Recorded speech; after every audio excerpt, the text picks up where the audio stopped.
Political backflip for the ages. The coalition today walking back two controversial policies that it stood by for weeks. But will the change of heart help or hurt its chances of beating Labor? After a tireless crusade against public servants working from home, I'm not going to tolerate a position where taxpayers are working harder than ever to pay their own bills and they're seeing public servants in Canberra refuse to go to work.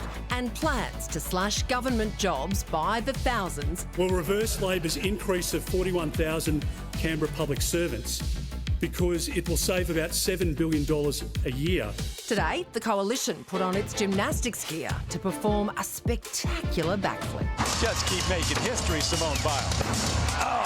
We've made a mistake, we apologise for that and we've dealt with it. Walking back its demand that all public servants return to the office full-time after backlash calling the move a Trump-like policy that would hit working women hardest. Will you be asking Morning, for Sarah. forgiveness from female voters? I think I am today. Peter Dutton has said that they'll end that flexibility. He now wants to pretend that that policy hasn't existed. His policy about work from home has changed about 8 times in the last month. The coalition clapping back over Labor's claim its back to the office call would also bleed out to the private sector. It's a policy that has been pursued by Labor with an unreasonable and unfair scare campaign. Also gone, their plan to cut more than 40,000 government employees. There will be no forced redundancies. That will be done through natural attrition and through a hiring freeze. Peter Dutton's coalition is an absolute bin fire of cuts and chaos. It comes as Labor is leading the coalition 52 to 48% in the latest poll. But in terms of Australia's top poly, Senator Jacqui Lambie has blitzed the field with the highest net approval rating above both Anthony Albanese and Peter Dutton. There'll be scores of polling between now and the election, and we've got work to do. There's no question about that. So what will all these backflips mean for the coalition when voters head to the polls? And will they be able to stick the landing? And Senator Jacqui Lambie joins us now. Senator, welcome and congratulations on topping the list of pollies as far as approval ratings go, with the whopping approval rating of -1, which is wonderful. Does Australia have a politician problem if that wins? What's going on here? What happened to the free Ferrari? Yeah. Ferrari. What happened to the Ferrari? I was supposed to win. No holiday? No round the world trip? No. What's going on? Well, we had plans, but the stock market got in the way. I'm it's been a sorry. bad day, It's Jacqui. just how it works.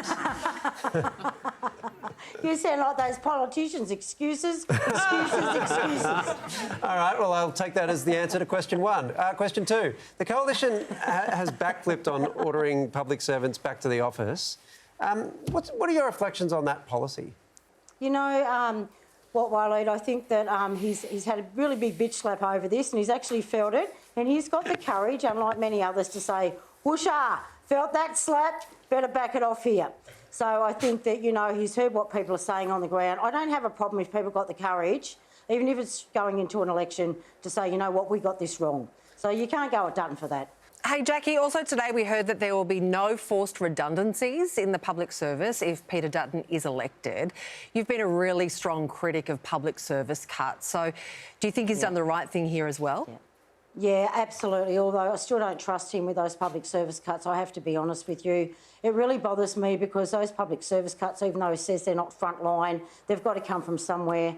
And when you've got a whole new system as big as it is with the NDIS, when you've got the Veterans, Department of Veterans Affairs in there, when you've got Centrelink, mate, and you have all those complex problems and issues in there, having a revolving door of staff is just not on. We've seen what happened under Veterans Affairs for 9 years with contractors, $20 billion on contractors the Liberal Party used in the last, over their 9 years that they were in. The trouble is that when you go to estimates, you go, you ask them a question, they go, well, that's not my problem, we've got that contracted out.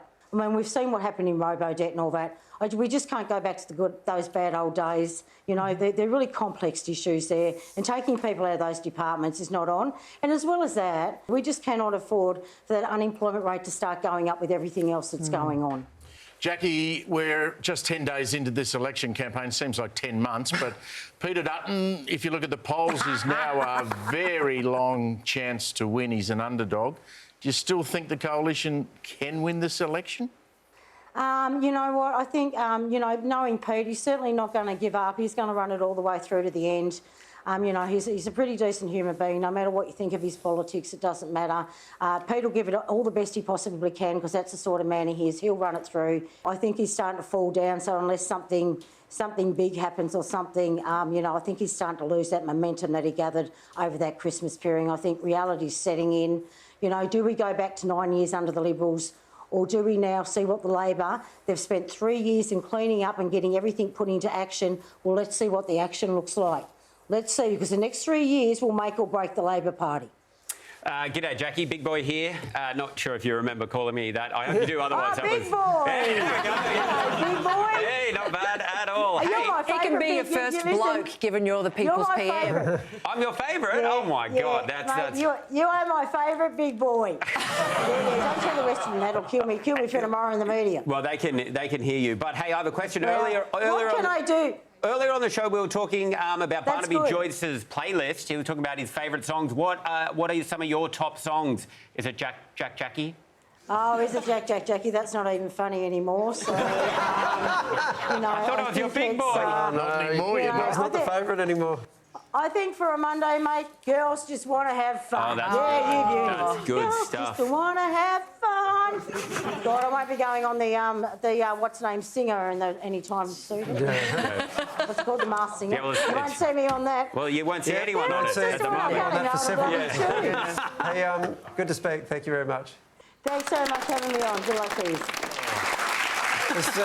There's a beauty. Yes. Now, do you think it's over?